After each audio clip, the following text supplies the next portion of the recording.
quite an urban setting. We've got the York Gardens Library next to us, really close to Clapham Junction, so there's quite a bit going on around us. Yeah. At the moment we're doing the pilot works for our interception chamber. So the interception chamber will intercept the flow of sewage going from the low level relief on sewer. And this is currently a live pumping station, and with that we have live assets underneath our site.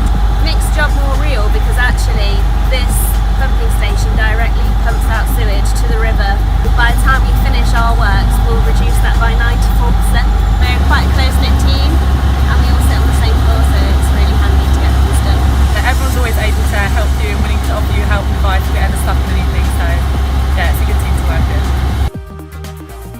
As you may hear or to see from the artwork behind me, we work very closely with the primary school. This is the children's interpretation of our Thames Tideway works here. We've also got repurposed materials at the front which we've turned into flower pots, and the nursery next to us will actually decorate. There's a lot going on quite a lot of the time, but it's really nice that we have that relationship with them here. It makes our jobs a lot nicer as well. As an engineer, it's very interesting. It's a very technically challenging project.